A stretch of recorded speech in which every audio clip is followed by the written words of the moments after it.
Burukkan Dr. Zulkifli, apa tujuannya? Nampaknya usaha memburukkan imej bekas Menteri Kesihatan Datuk Seri Dr. Zulkifli terus berjalan. Ghibah dan fitnah dimainkan di media sosial. Ia bertali arus dan diulang-ulang walaupun sosok itu tidak lagi berada dalam kerajaan. Puncanya, penularan COVID-19 mahu dihempap kesalahannya ke atas bahu bekas Menteri Kesihatan itu. Sedangkan Ketua Pengarah Kesihatan sendiri, Datuk Dr. Nur Hisham Abdullah, bukan sekali menjelaskan secara tidak langsung Dr. Zulkifli telah melakukan tindakan yang betul dalam menangani penularan wabak COVID-19 ini sejak awal lagi. Semuanya gara-gara mahu menghalalkan langkah Sheraton yang menyebabkan pentadbiran negara terhenti.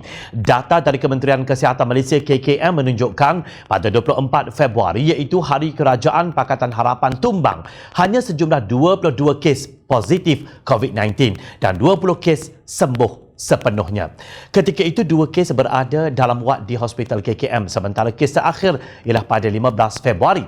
Gelombang kedua bermula pada 11 hari kemudian, iaitu pada 27 Februari dalam kegelapan Malaysia yang mengharungi pelbagai ketidaktentuan dan keberentakan politik.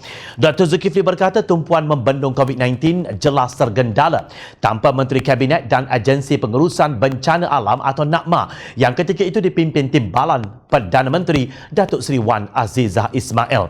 Sangat tidak bertanggungjawab mereka yang merancang mencetuskan episod hitam dalam sejarah demokrasi di negara ini pada saat dan ketika negara dan rakyat berdepan ujian getir ini. Tegas beliau dalam satu kenyataan, bukan satu rahsia. Jangkitan kluster besar berlaku akibat belasan ribu himpunan tabligh di Masjid Seri Petaling, Kuala Lumpur pada 27 Februari hingga 1 Mac yang kemudian disebut sebagai gelombang kedua.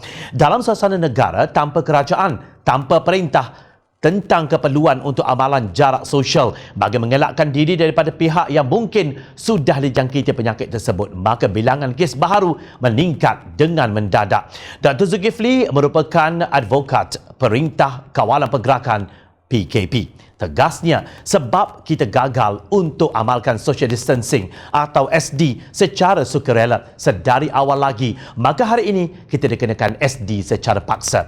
Ia wajib dilaksanakan oleh semua pihak dalam usaha membendung penularan COVID-19 daripada terus menular serta meningkat bilangan kes, sekaligus usaha untuk mendaftarkan atau melandaikan keluk epidemik, ujarnya. Beliau berkata walaupun nampak menyusahkan, kita mesti menjayakan kawalan pergerakan ini secara berkesan dan bersama. Inilah pengorbanan yang dituntut dari setiap kita, tegasnya. Tiba-tiba seorang pengguna media sosial yang bernama Abdul Rahim Hilmi Zakaria merujuk kepada The Sun Daily sebagai sumbernya mendakwa Dr. Zulkifli menolak PKP sambil menyindir belajarlah dari keangkuhan Singapura.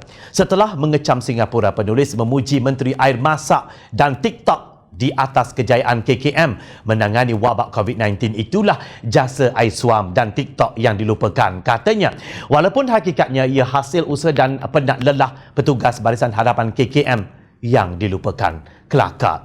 The Sun Daily telah meminta maaf terhadap kesilapan laporannya. Kami memohon maaf atas kesilapan yang dilakukan, kata portal berita itu. Ketika dihubungi oleh Jom Channel, jika beliau berhasrat untuk mengambil apa-apa tindakan, Dr. Zulkifli hanya menjawab secara berjenaka, tentang lebay itu tak payah buang masa lah, sebab dia bersandar kepada Sun Daily, but they had a field day. Maksudnya mereka berseronok mengumpatnya, tetapi hero Hindustan menang akhirnya. Sebagai seorang Muslim, anda tahu apa yang anda harus lakukan setelah membuat tuduhan tidak benar. Dr. Zulkifli yang kami kenali hanya mahu menyelamatkan nyawa dan mahu ekonomi negara pulih.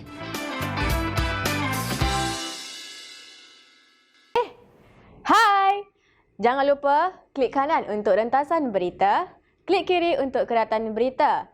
Dan jangan lupa untuk subscribe kami tau.